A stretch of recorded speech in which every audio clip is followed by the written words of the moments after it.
Good day to you all, YouTube friends, however I may address you. First of all, Happy New Year. Yes, 2025. Can you imagine? Time flies when you're having fun. So you have bought your first chainsaw. Your first chainsaw, and you just figured out how to start it. You got a pile of wood or a tree in your backyard and you want to cut it down. And then you hit some sand. It might be in the moss surrounding the tree trunk. It might be the ground. You dull your chain. What do? Many people will continue to cut on because, well, it's their first saw. They don't recognize when it gets dull, you know, the chain. And they continue to work on, which is no bueno. It's not good. Not good for the machine. It's not good for your body, your hands, because of vibrations. It will take you too much force to accomplish your job, and it will take away the fun in the work. And it should be fun. I mean, it's chainsaw work. It should be great to be out there working with a chainsaw. So it needs to be sharpened. Probably within the first few hours it already needs to be sharpened, you know. I usually run a saw for 2 or 3 tanks of fuel, and then I will give it a few swipes. It never gets dull in my world because I keep it sharp. And sometimes you hit something, you know. You might hit a rock, you might hit something embedded in a tree, a nail, and you need to be able to fix that. Otherwise, it's the end of the day. Of course, you could bring your chain away to a saw shop or something like that. And in my book, it's not desirable. You have to go away from your work. You have to stop working. You bring it away. It will cost you 10, 12 bucks to let them sharpen it. They will put an intern on it because, well, the other guys are too expensive. They will use a grinder, maybe overheat your teeth, take off too much. Grit from the grinding wheel gets embedded in your saw chain steel. That will prevent you from sharpening it manually when you get it back, because that grit will damage your file, or when the chain has been overheated, you can't file it anyways because the steel of the chain gets harder than the steel of your file. Not desirable. Don't shy away from sharpening your own chain. Now, how will you learn to sharpen your own chain? Well, you could take a course. Excuse me for that, it was a little hair in my mouth. You could take a course. It will cost you a few $100, but it will be a broad experience. They will teach you how to use your saw safely. They will teach you what kind of clothing you need, what kind of techniques you can use, and they will also teach you about maintenance. There's many videos on YouTube that you could watch. I really highly encourage you to do so, because in this little video clip I only want to go by the many different ways how to get your chain sharp and what the costs are. You know, I'm not going to show you much of the actual sharpening because I think other guys are far better in that than I am. Go to Bucking Billy Ray Smith, for instance. He has 20, 30, 40, 50 videos on how to get a saw chain sharp and different styles and ways and different files. He's great at that. I'm not an you know, I'm not number one in sharpening or something. I can get the chain sharp, I can get it to function well, and that's all. And I'm not the world champion in sharpening.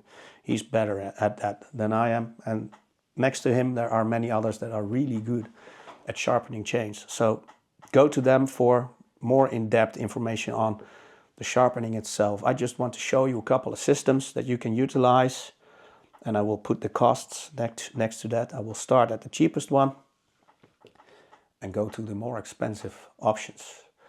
You can also read books. This is one that I've been reading.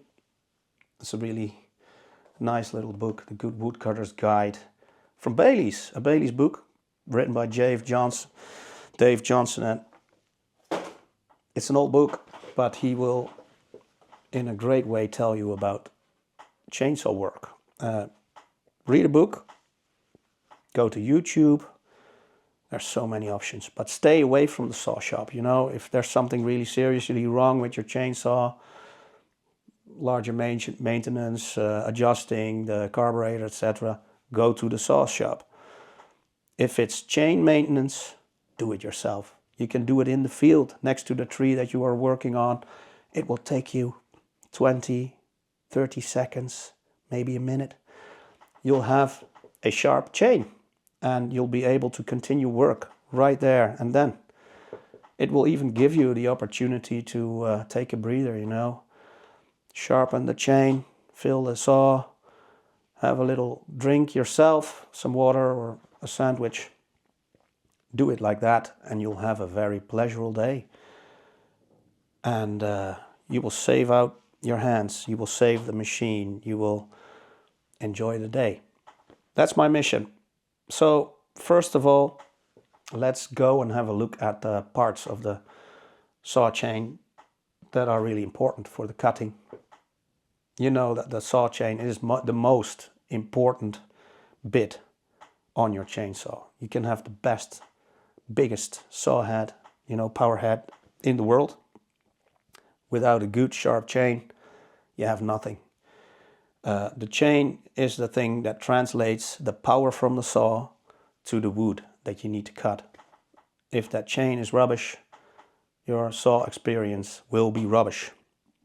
So let's have a look at chains, explain a bit about the chisel, the cutting bit, explain a little bit about the raker, explain a little bit about the gullet.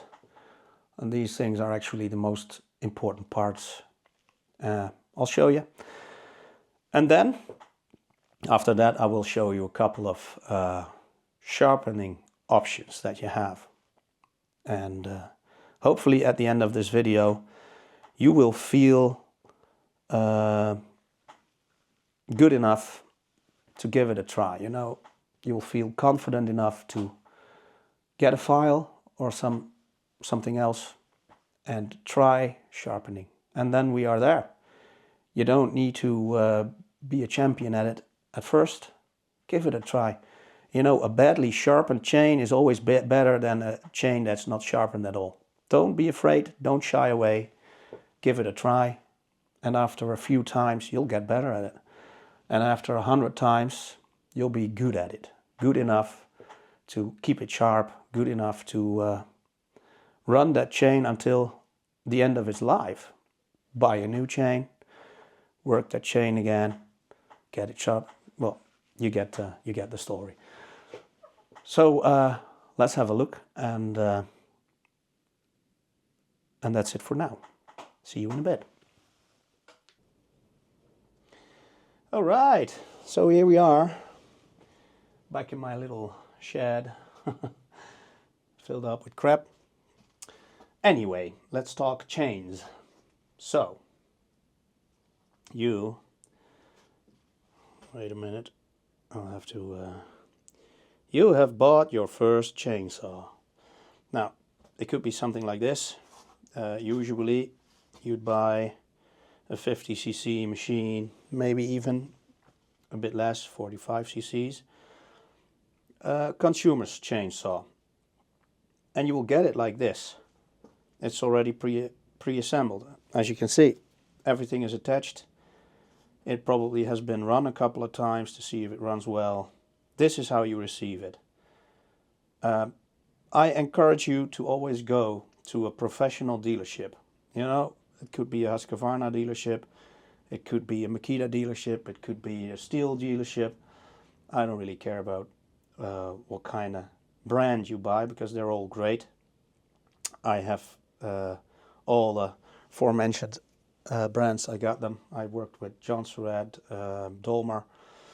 You can see quite a big array of different chains and bars just hanging here from the wall. That's a handsaw. But anyway, two completely new steel RS chains. The Husqvarna chains with the safety bumps. That's a steel chain without safety bumps. You know, I got many different different options. Anyway, you won't be getting it like that, you will be getting it like this. A completely assembled chainsaw, and there's the chain. If you buy something like this at a dealership, you'll have the you can ask them about what kind of file you might need, you know, and they will be able to provide that information to you. Do that. Ask for a file, ask for a round file, right sized, a flat file, and ask for a raker guide. And we'll be coming to that later on. But these are the most important things next to a scranch, you know, a wrench that you can use to tension the chain and maybe even replace it. Okay, so that's part one. Part two, we get to the chain itself. I got one example here just to show you a bit about the parts. And as you can see, we have left orientated cutters and right orientated cutters, and they will go from left to right to left to right, etc. These are your chisel teeth, and in this case it's a square chisel and it's round filed. Between the chisel teeth, let's go a bit down, you can see the driver links and a tie strap, you know. So you get your chisel attached to the chisel itself. Well, maybe I should zoom in a bit more, and I'll point it with a file. Let's angle that a bit, and hopefully we can do better. This is the chisel tooth. There you got a driver link, and this is a tie link or tie strap, you know. That's a normal full house chain, which means you don't get two tie straps in between every cutter, but only one. If you get two tie strips, you get a semi-skip or a skip tooth chain, and it only offers more room on the chain. Now, sometimes you see the question arise with certain persons, and they say, listen, they did something wrong to my chain because I don't have only a right orientated tooth, a left orientated tooth, right orientated tooth, but I got this. Look, this one is left orientated, and then the next one is also left orientated. Well, there's nothing wrong with your chain, and it's not bad. This chain has been linked together right there, and somehow they couldn't match it up right, left, but it matched up, in this case, left. There's nothing wrong with your chain. It will function normally. You won't notice it. Don't worry about a chain that has two cutters on the left or on the right. There's nothing wrong with it. And next to that, it will offer the opportunity when you start filing to easily detect your starting point. Because when you start filing, you always want to know where you started. And if you file the whole chain, that is. Sometimes you don't do that, but then you can use these two cutters as orientation point. But you can also use a marker and give some color to your starting point, whatever you like. So these are options. There's nothing wrong with the chain. Oh, now you can even see it a bit better.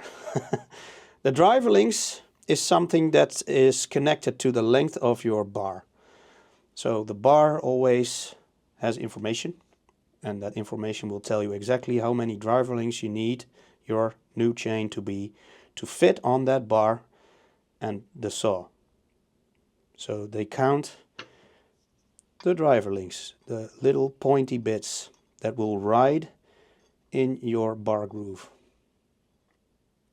This is also what your driver wheel will push around. The driver wheel will connect with these driver links to push your chain around. And in the bar, as you can see here, there's also a sprocket guiding the chain around your bar. You also have hard-tipped noses. They don't have a sprocket. I prefer a sprocket. but well, these are possibilities, right? Right. Now I want to zoom in on a couple of options that you might have. Now, these are a few of the options, and one of these two is probably going to be the case on your new chainsaw. This is a square chisel. And you know why it's square? Because it has that very sharp corner with a very sharp point to it. You see? And this is an enlarged tooth. And if we take a good look to the tooth, you have to get on top of it, but you can see that this corner here is sharp, and there's a very sharp point right there, and then this is called a chisel, a square chisel. You also got them in semi, and I will immediately show you the difference. That the semi, let's see if I can the semi doesn't have that square corner. You see, it's rounded, and it doesn't have a sharp point. It's actually one edge. Let's put it down as well. Do the same as we just did. So this is rounded here, doesn't have the sharp corner, and there's not a sharp point here. It's just one continuous edge. Semi-square, a semi-square chisel and a square chisel. The square chisel will be more aggressive in the cut. It will be a bit faster. It will be a bit sharper. But it will also damage more quickly, because if this little point here gets damaged, you know, if you start to see a little glimmer, when you look right into it, you see a little glimmer, a little mirror, something that reflects light, it won't be efficient anymore. This doesn't have that sharp point, the semi, so it will be more difficult to blunt, you know, to get blunt. That means that most consumer chainsaws will be sold with a semi-chisel chain, because, well, it will feel sharp longer. People won't feel the need to sharpen the chain as quickly as they do with a square chisel. Now we see the geometry, sorry, difficult word for a Dutch person, of these two cutters. And well, maybe the S also says semi, and the C is just well, the normal name for this kind of chain. But anyway, you see a couple of things. Now what we see is, this is the chisel. Maybe the C is for chisel, I don't know. And this is semi-square or semi-chisel. Anyway, we see the sharp point here. That's the working corner. You see a little scribed line right there. That will tell you the angle in which you preferably want to sharpen it. We see a hollowed out bit over here. Now, the hollowed out bit, this part here, you call the gullet. And you see this little piece of metal in front of the whole thing. That's called your raker or your depth gauge. And that will also explain immediately what it does. This thing will determine the depth of cut that this little point, the sharp bit, can make. So these work in conjunction with this to determine the thickness of the wood sliver that it will cut off. And they both have it, even though this doesn't have a sharp corner. It does obviously have the top plate, and the top plate will cut a shiver in reference to the depth gauge or raker. So that's a bit of the geometry of a chisel or semi-chisel. Doesn't really matter. It is a chisel. It will chisel away wood from the cut. So what it does is the tooth will enter the wood like so, and you see the raker determines the thickness of the chip that it can cut, that it can bite off. Now there needs to be a certain height from this to that. It has all been calculated. What is that height?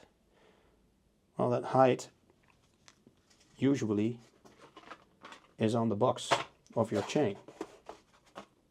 Usually, I say. Oh, there you go. And it's in this case, it's in inches and it's in millimeters. And there at my thumb, you can see what it is for these particular chains. So these are all Husqvarna chains with their number. And at my thumb, you see the difference from the depth gauge to the top plate of your cutter. You can also see the file angles that you need to uphold. You can see the angle of the top plate. You can see the angle of the file itself. It's all on the box, and that's why I started out with saying this is how you get your chainsaw, right? And if you are at a dealership, you can also ask for the box, or maybe just a picture of the information, or maybe they can tell you and you can write it down.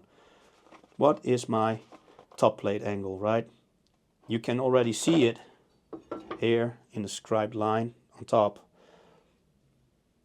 But some chains don't have that scribed line, and then it's nice to know, is it 25, is it 30, is it 35 degrees, or maybe even 10 or 15 degrees. You know, there's all kinds of possibilities.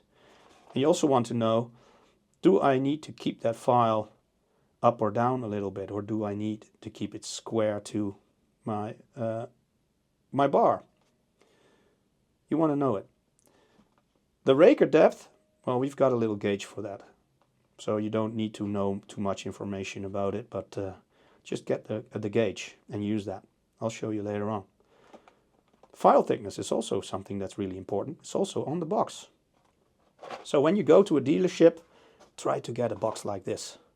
It will show you. Now let's say you only got a bar. Here we got a bar. You see here, this is the top sprocket of your bar. The top sprocket has to correspond with your pitch of your chain. This sprocket corresponds with the pitch of the chain, and that pitch of the chain also corresponds with the drive sprocket on your chainsaw clutch. So these things have to correspond with each other. When you buy a new chain for your chainsaw, you should know what your sprocket is, and you should know the pitch of your top sprocket from the bar. And then you also want to know the groove width or gauge of your bar that needs to correspond with the driver thickness on your chain. Now all this information usually, again, is on your bar itself.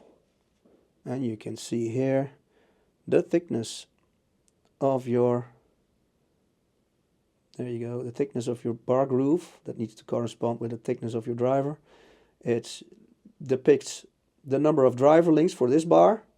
It depicts the pitch of the chain. The pitch is actually how far your driver links are apart from each other.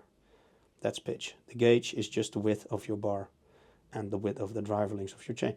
The length of your bar in inches and centimeters in this case, and also the part number of the bar. It is on the bar, but it's also nice to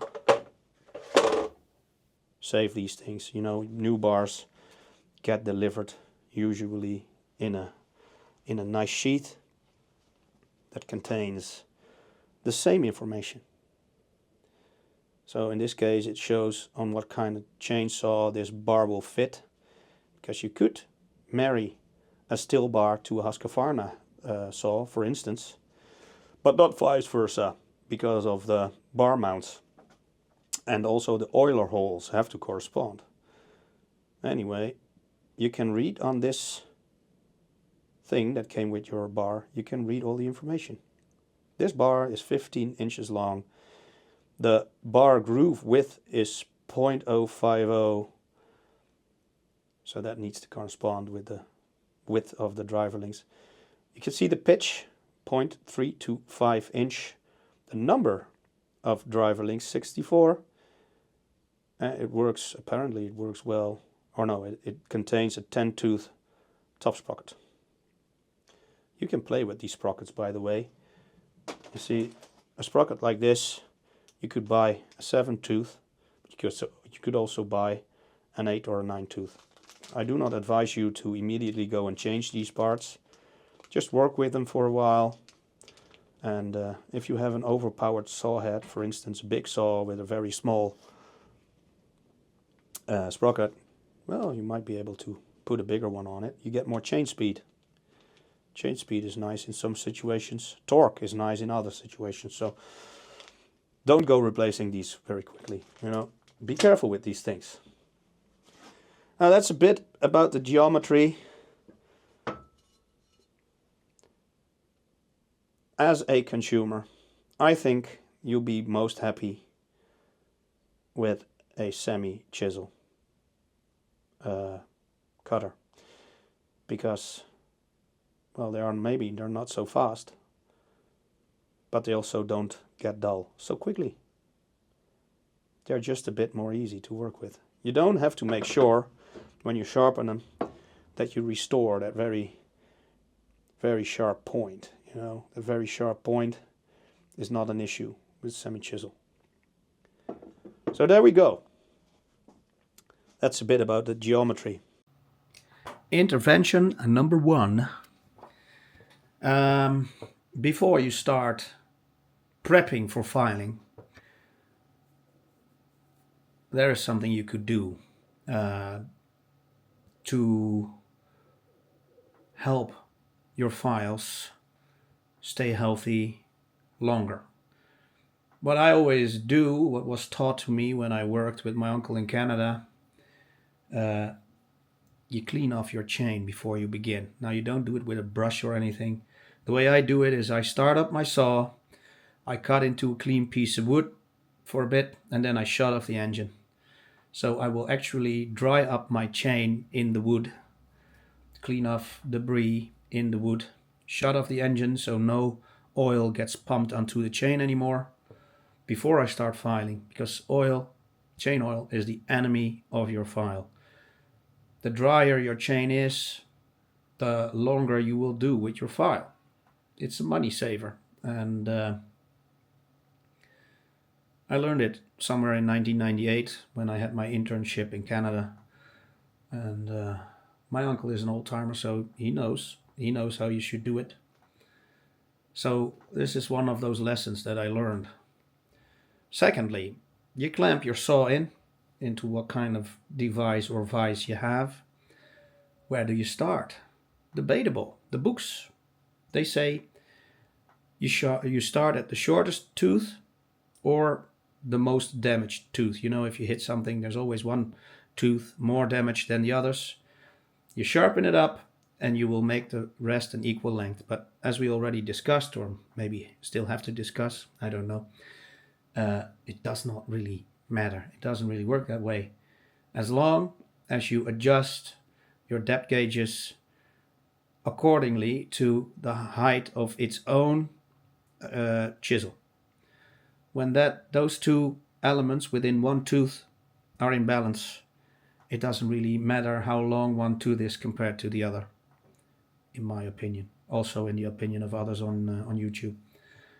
So you could start at the most damaged tooth. You could start at the shortest, but you would do it only for your own reference, and it's what the book says. So you want to follow that. There's nothing wrong with it, but if you go file the rest right up to the equal length of the shortest or the most damaged tooth, it's a lot of work and probably unnecessary. So I don't think you should do that, but you could do it. So well, that's that about chain prep and saving your files. End of this intervention. So when you want to start sharpening, you can do it in several ways. You can just sit on your saw to stabilize it, you know, or you can put the side of your bar against a tree trunk or something. But I would always want to make sure that the bar is really steady. So how can you do it? You got these little mobile vices. You can put one on your tailgate, or you can screw it on to the side of your workbench. You can also get these bigger vices that you screw into the workbench. I lined my with some flooring to not damage the bars quickly. You can also get these. These are called stump vices. It's really simple. You just smash it into a stump or a trunk or whatever in the field, and this will hold your chainsaw bar solid, so you can use both hands on sharpening. You see? So it starts with making sure the bar cannot wiggle around. Now, before you start sharpening, you bought the right file, and the cheapest option, well, it's just that, you know. You can even start with one handle. For instance, this. Let's put you down for a second.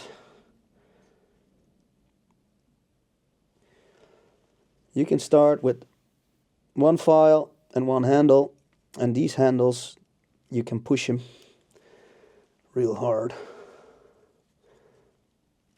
Oh, there we go. Let's push this one. You can push them, and you can take out, in this case, a flat file, and you can put a round file in it. So you start out with just a loose round file, a handle, and some kind of a flat file. This is a strange pointy one, but it will do the work. That's the cheapest option. One file handle, two files, and you can estimate the rakers, which I wouldn't do. So I would suggest, oh, there goes another handle. Anyway, I would suggest, see, this is a normal flat file that you usually buy. I would suggest always to buy a raker guide like this. It's really cheap. You can buy these in a set and pay 15 bucks or something like that, and they will last you a couple of chains. Files will dull, so keep the file away from hard objects. Store it well. Put a little bit of tube around the round file. Just store them away nicely, and they will last you a long time. Cheap option, only 10, 15 bucks. Now if you want to make it a bit more fancy, you can buy one of these. This is a roller guide. It also contains a depth gauge, a raker gauge, and the roller guard, you always need to keep the arrows to the point of your bar, and you can just place it on. This is not the right size bar for this particular roller guide, but it will give you an idea, right? You can place it on like this, and it will immediately give you the right file angle that you can utilize, and it will also determine the file depth. So this is nice, because with only a file, it might be difficult for you to get the right depth. About 25% of this file needs to stick up out of this groove right here. If you have that groove, like so, and you put in the file, let's put you up again a bit. There. Let's say my finger is the file, right? About 25% of my finger needs to be above the top plate, and the rest needs to work underneath to get the gullet. Now what you really want to do is you want to take metal away out of this round shaped thing, and the thing that's so nice and shiny, it's actually a little chrome layer. And that little chrome layer will be the working bit of the whole tooth. That little chrome layer, which will be only a few molecules thick, if you do it well, that will be the sharp working bit of your chain. You will always want to file to the outside, from the inside to the outside. So that's like this. You want to push the file away from you, and you want to work with the tip from the file to the tip of your bar. Push away. You don't want to push in, you know, like that. That's wrong, because you push your file into the chrome. Oh, there you go. It's an alarm. It's the first Monday of the month. They always have this air alarm going on. Anyway, you don't want to push with your file into the chrome. You want to push away towards the chrome layer. You want to sharpen up the little chrome layer, and that will do all the work for you. Anyway, let's go to the next option. So we already had just a few loose files, one file handle, and a dead gauge. Then we went to this little thing. It will give you a top plate angle. It will give you the angle of the file. It will give you the depth gauge all in one. I actually really like these things. Next option. Bloody hell. We'll come back to that because I'm gonna cut out the alarm for a bit. So the alarm has faded away.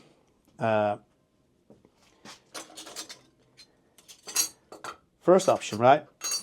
First option. Second option, which is a system in itself. In between these few options, there's also another option that you can utilize, and that's that.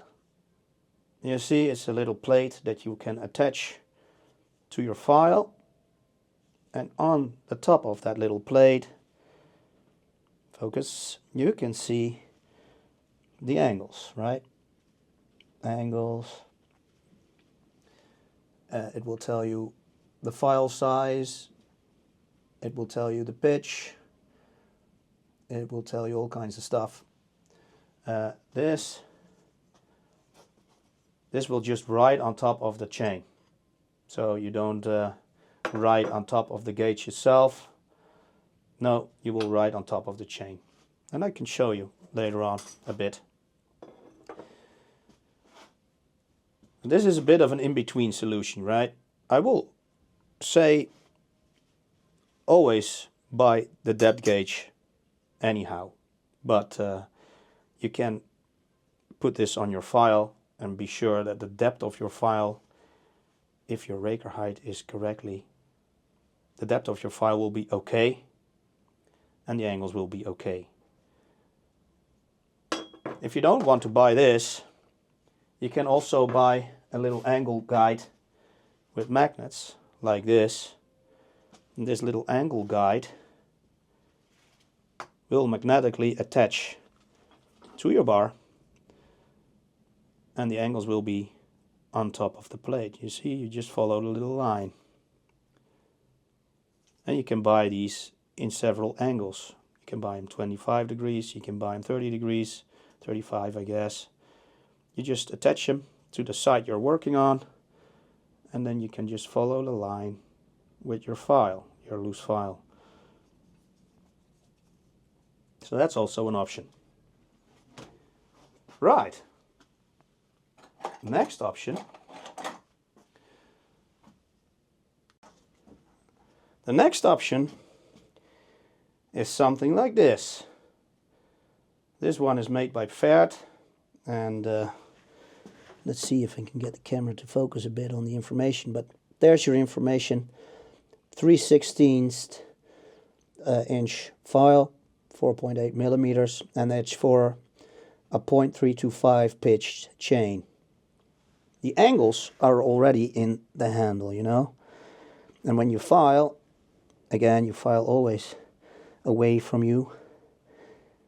When you file, this thing will ride on top of your chain and will determine the right depth. But next to that, you can also see you got these two round files, because you have to turn it around for every file angle, and I'll show you in a bit how that works. Anyway, you can also see the flat file in the middle.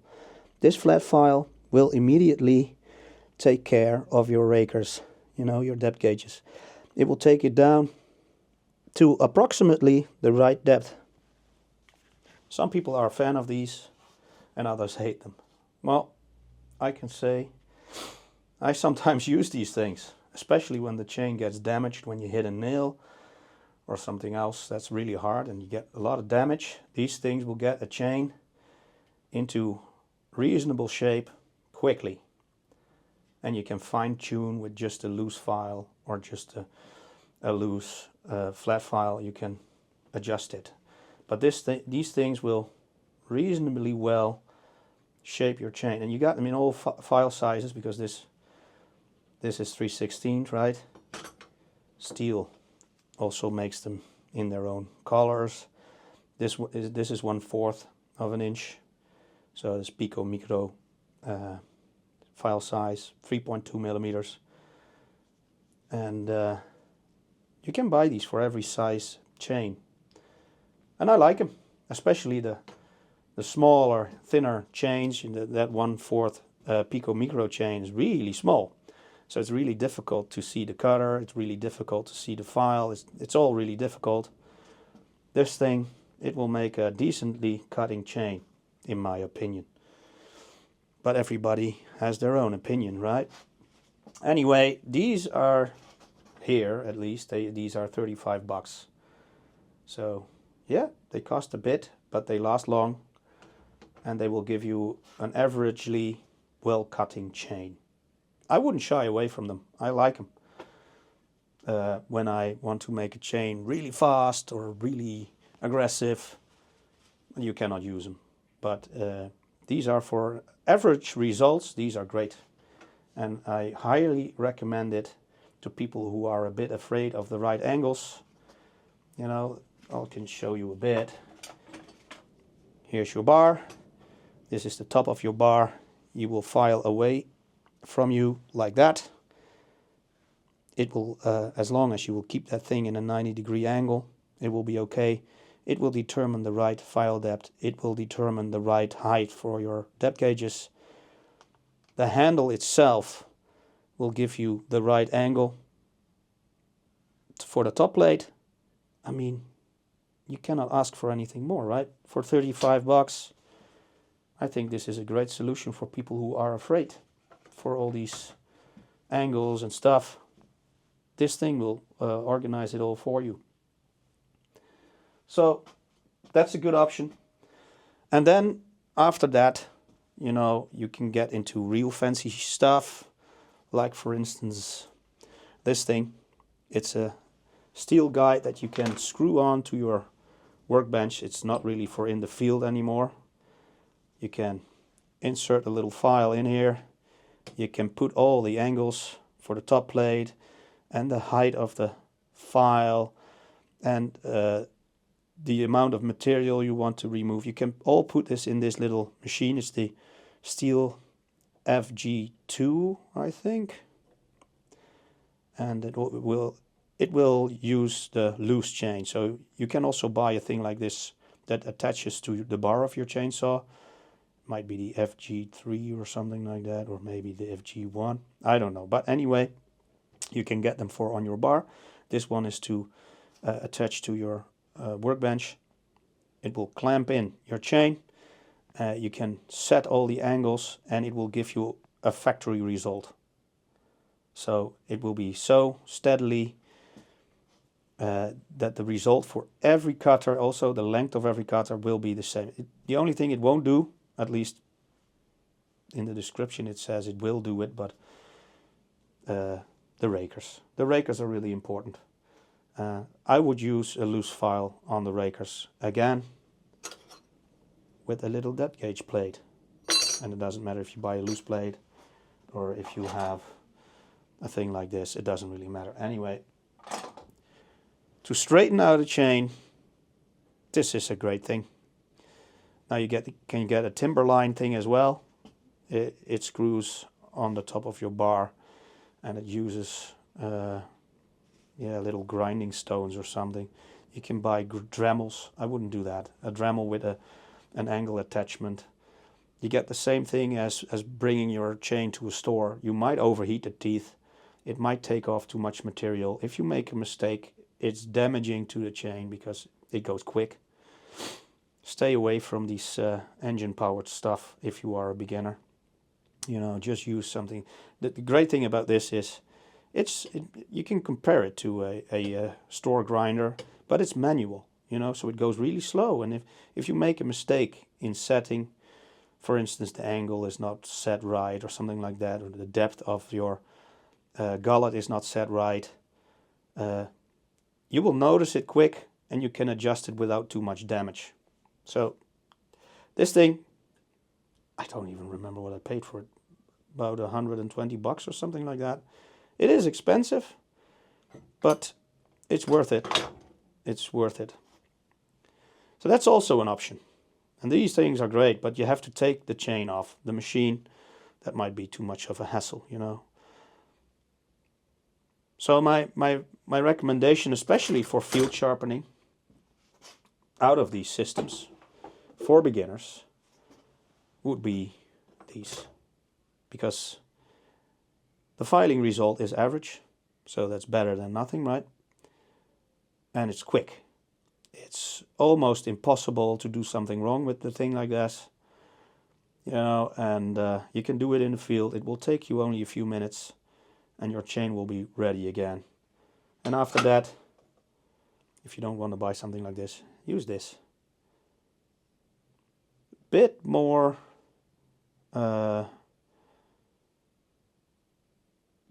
unfriendly towards the error margin, but still very, very trustworthy stuff, and it gives you a bit more freedom with your file.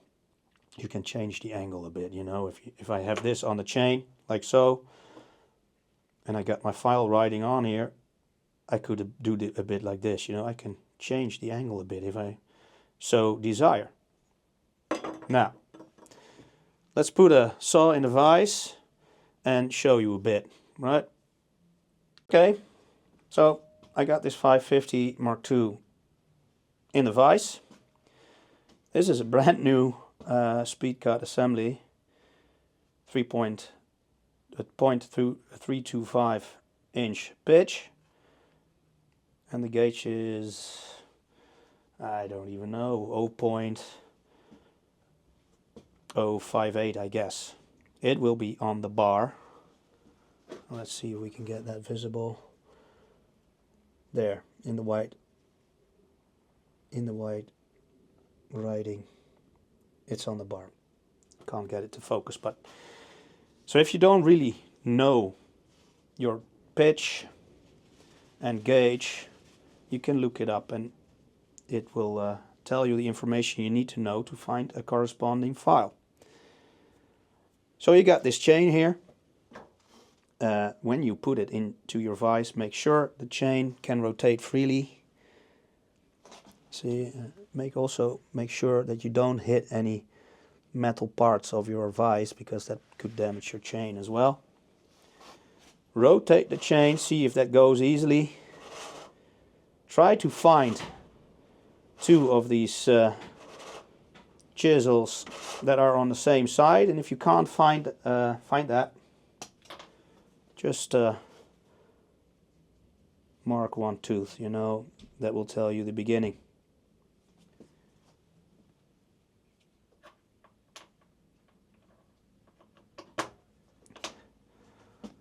So that will tell you the beginning. This is where you want to start filing. I usually file directly above the vise, because that's where it's most secure, most solid. Now make sure the tension of the chain is correctly, so you want to be able to lift it a bit out of the bar, but it shouldn't be hanging loose underneath the bar. make sure you can rotate it by hand. I always rotate it in the way it runs. So the sharp bits go forward, around, and downward. They return back. And I push away from me. If I might slip on this chain, I slip that way and I won't cut myself severely. And obviously, this is only demonstration purposes. But normally I would wear gloves, leather gloves, when sharpening this chain, because these teeth are sharp. If I slip and I might accidentally touch one of these sharp bits, I will cut myself open and it can be heavy. Anyway, that's the way I do it. And what you can do normally, you know, if you have the loose file, you can use the file to rotate your chain, right? That way your fingers are away from the sharp bits from the chain. So use your file. See, there's the red tooth again. And you can also do that with the file gauge. Now this is the right file for this type of chain. If I put it on, you can see I have orientated it wrong now. You can see it by the angle of the handle that doesn't point in the same direction as your bar does. So I have to swap it around. And now you can see I'm still wrong, because you always should have the round bit behind the flat file bit, you know. So got to turn it around, and now you can see I'm orientated correctly. First the round file that is in the gullet just underneath the sharp top plate, and in front of that you got the flat file to adjust your raker height. I'm not going to file now because this chain is brand new, but you can also see the angle of the handle is perpendicular to your saw bar, and you will file away. So you will pick it up slightly that it doesn't touch your chain, to draw it back, put it on the chain, on the link you want to file, and push it forwards. You push towards the top of your bar. And you'll do that with a chain that's just dulled slightly. You do it 2 or 3 swipes. That's more than enough. Some drag their file loosely, drag it back onto the chain. You hear a noise. It's not too bad. You can do that. Just make sure you don't drag it with force, you know, because you will drag the file into the chrome. That will damage your file. It won't do the chain any good. Just so slightly lift it off when returning the file to the start position, and then push with force. Not too much force. That's wind here outside. Anyway, push with some force, but not too hard. Control the file, you know. Control the file, control the angle. Try to keep it as steady as possible. And file away. And once you got that cutter done, rotate it. Next cutter. Next cutter. Next cutter. Rotate it. Next cutter. Next cutter. Next cutter. Rotate it. And I advise you to, during filing, put on the brake of the chain. You know, because if you have the brake on, it will also solidify your chain on the bar a bit more. That will make sharpening even more precise. Now with the loose file, this is not the right size file. It's 3.2 millimeter. Anyway, see, with the loose file, you would focus. You would follow the little scribe line here. Try to get it to focus, but anyway, you see the scribe line. You try to keep your file perpendicular to that, and again, don't forcefully pull it back to the starter position. You can do it loosely, like so, but only apply force when you file, when you mean to file it, you know, you really want to file it. In a forward position, always away from you, following the angle of the tooth towards the top. And on the other side, Same thing, you know, like so. Only apply force forward. Some people, they used to twist the file a bit during filing. It's not necessary. If you take a close look to a file, you can already see that the file has like a corkscrew-like shape to it.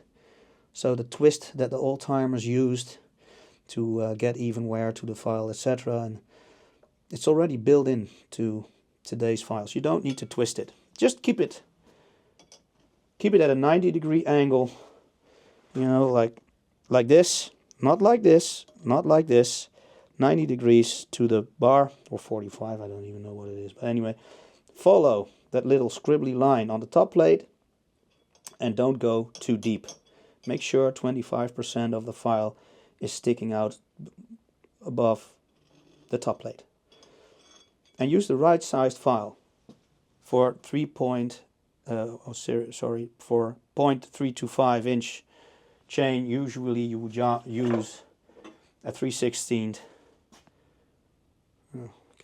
This is 4mm, but a 3/16 file, which is 4.8 millimeters. So, and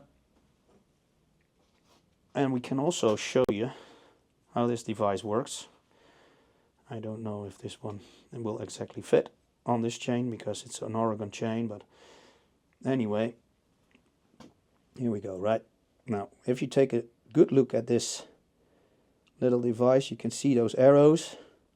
Those arrows have to point away from the cutter head towards the tip of the bar, and you can put them on like so, and this will sit in there nicely.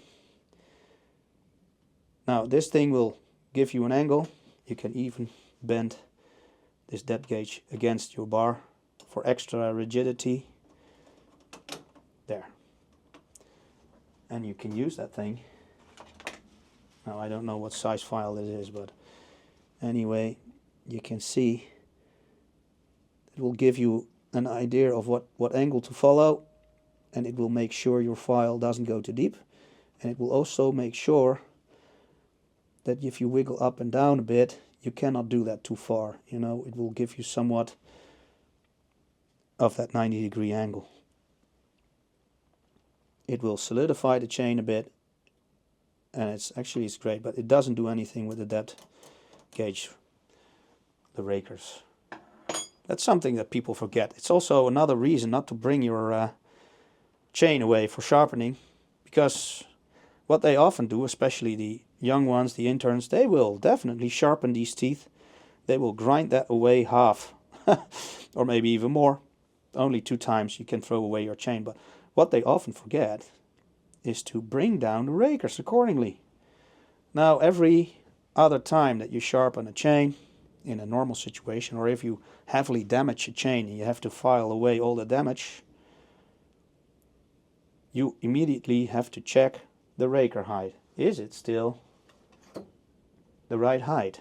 You know, you will place that gauge on top like so. This one is okay because it's a new chain, but anyway, you will stick it on top. It's very simple. The bit that sticks out, you just file it flat on top of this plate. You can leave the plate there, take a flat file it off. Next tooth, right? File it off. That's all you do. And this one will work the same. Raker gauge, place it upon the tooth. You see, probably, yeah, I took the soft side now. Soft wood. So there's a bit, just a tiny bit sticking up. File it away. I set my chains nowadays, I set them on the hard setting. You get 2 options on these plates, hard and soft wood. I would use hardwood because, well, as I showed you in a former video, I had the chains on softwood setting and I had to cut hardwood. It gives you a a struggle. The chain wants to bite in too deep, and the saw will start kicking, and it's not a nice experience. So if you cut softwood with a hardwood setting, it's always preferable in comparison to the other way around. Anyway, that's about it. That's what I got to show you right now. Oh yeah, just another thing. When you buy these Rager gauges, you know, you can also get these things. I don't like these. Why? If you measure the Rager, it will give you a result. And that result is okay for a new chain. But if you start to wear down your chain, the length of every cutter will start to differ slightly from the other lengths, right? The problem is with these gauges, they rest upon several teeth, several cutters. So you will get an average sizing from, let's say, 4 cutters. 4 cutters determine the height of this Rager for that one cutter. That's no good. What you want to do, you want to gauge this Rager for only its own tooth. No average. You only want to make this Rager adequately adjusted for only this cutter. These things will only rest on the chain and the cutter itself, and they will determine the Rager height to its own chisel. Nothing else. No averages. And that's what you want. Because there's this myth going on, and I suspect it has something to do with this as well. That when you start to get different cutter lengths, that's a real bad thing, and your chainsaw will start to cut crooked, etc., etc. Don't focus on that stuff, you know. Only focus on the angle of your top plate, the angle in which you hold the file accordingly, and the depth of your file. You want to get that top plate correctly filed, and you want to get the side plate and the gullet correctly filed. And the length of the cutter doesn't really do much, as long as the Ragers are adjusted correctly accordingly to each and every cutter. This Rager could be a different height than that Rager if this tooth is shorter or longer than that tooth, right? Because if you take a look at the side, let's pick up a bigger one, you know. Hey there, guys. We're inside now, and I took this this cutter with me to show you the last thing I wanted to say about the sharpening in the stores, you know, at the dealership, etc. We're inside because my memory ran out in my film device. So anyway, what I wanted to say is, when you bring these chains away for sharpening and they put an intern on it, they will definitely sharpen your chain, and usually they take off a third or maybe even half the tooth. As you might be able to see, if I put this little stick, which is a hammer of my son, if I put it like this, you can see that the cutter, the chisel itself, is slanted backwards, which will result in the roof of the cutter, you know, the top plate, it will get lower and lower and lower in relationship to the depth gauge, the Rager here. Those interns, and even maybe the normal employees of that store, they will only sharpen. So they will only create a new side and top plate, and it might be, the point might be here, the point might be here. They may take off almost everything even. But what they often forget, and that's manual work, they probably don't grind that, they will forget to take some of the depth gauges or the Ragers. So you will get a sharp chain that won't cut.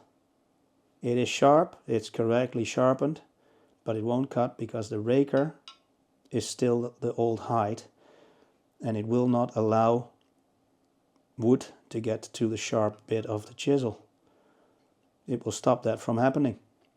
I actually ran into a situation like that personally, It was the first time I had some lessons. I started out cutting wood in 1994, and somebody who was a trainee at the forestry school, he wanted to show me how it works, but he didn't have his own chainsaw, so he rented one. And he got one with a freshly sharpened chain.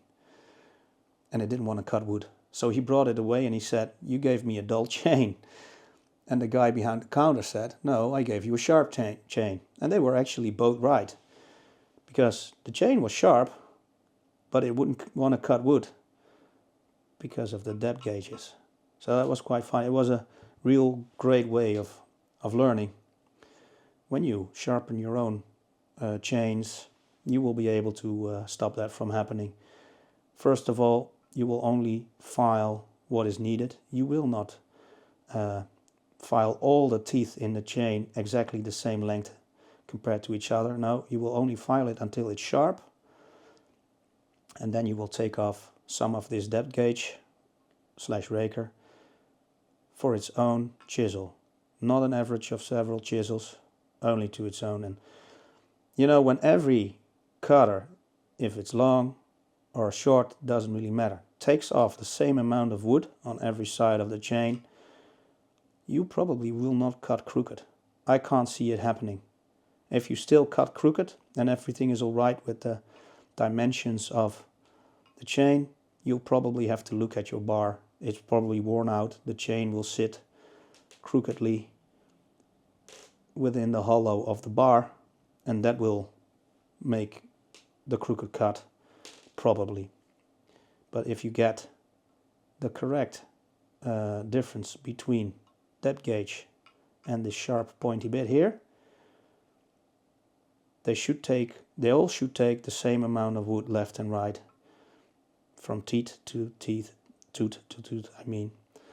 And there should not be any crooked cutting, not in my book at least. I already showed you that some of these chains get joined with two teeth. Sorry, it's difficult for a native Dutch speaker, but anyway, two teeth on the same side of the chain. So you get a right, left, right, right, left, you know, instead of a right, left, right, left, right, left. Anyway, if that doesn't give you a noticeable cutting difference, a crooked cutting, let's say you get two left orientated cutters directly behind each other, so there are more left cutting teeth on one side of the chain than on the other side of the chain. Why doesn't it cut crooked towards that side? Because it doesn't really matter, you know. These depth gauges, they will determine the amount of wood that gets shaved away, and if that is the same on every tooth, the chain should cut straight. So that's actually the last bit of information I want to put into this whole talk. I hope I took a bit of fear away. Just get the right material for you. And in my book, especially if you are not experienced, start out with this 2-in-1 file system. It doesn't really matter if you buy Pferd or steel, and maybe there's also a couple of B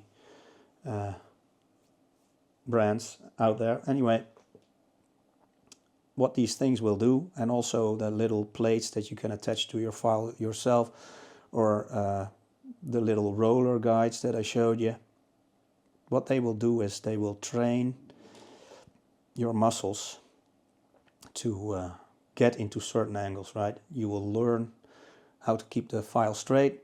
You will learn how to follow the line, the scribbly line on the top plate. You know, you will get these angles in your hands. And as soon as you can, dump the gauges and start filing with only a file, because you can get really into this corner. You can even pull up a bit, you know, and make sure you work this pointy bit here. That's the most important bit, this point right there, and the angle. And if this is great, and the gullet, we didn't even talk about the gullet, but the gullet clears away the chips together with the raker. The raker rakes out material, and the gullet transports material And also in between the cutters, you know, the chisels, you got these tie straps. The more room there is between the tie straps, so if you have a skip tooth chain with 2 tie straps instead of 1, it has more room for chip clearance. These gullets are important for chip clearance. So make sure that gullet is open enough, and you do it by the right size of file. You know, for a 7/32 chain, get, oh that's, sorry, I'm wrong about that. For a 7/32 file, you know, you should apply that on a 3/8 normal profile chain. You also got 3/8 low profile that will work with a, I only know it in millimeters, but a 4mm file. Get the right size file for the right size chain. The information is on your bar or on the little box your chain came into, and then the gullet should be okay.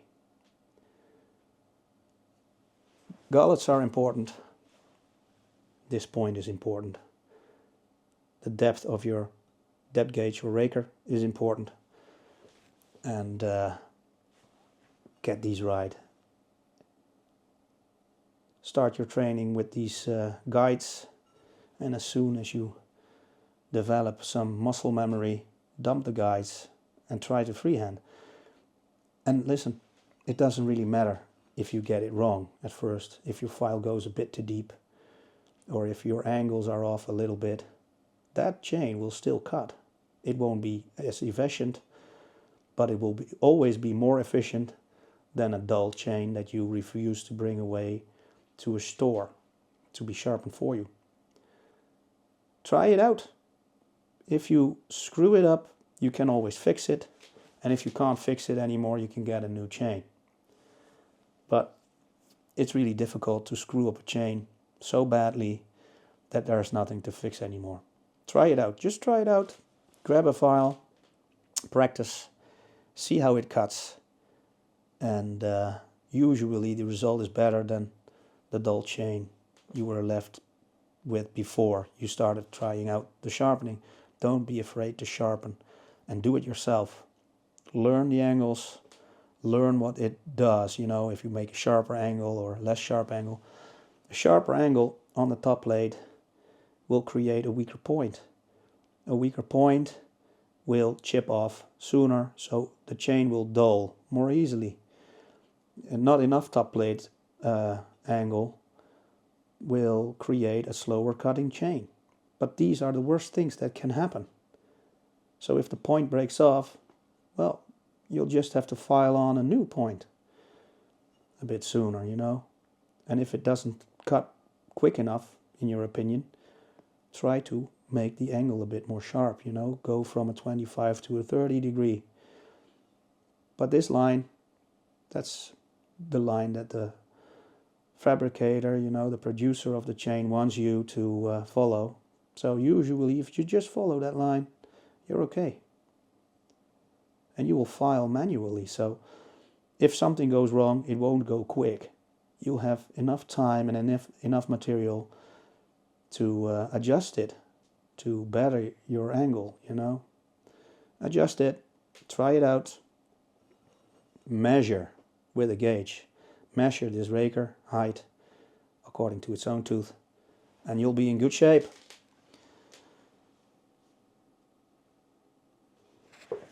There we are again. So it's a long video, I know.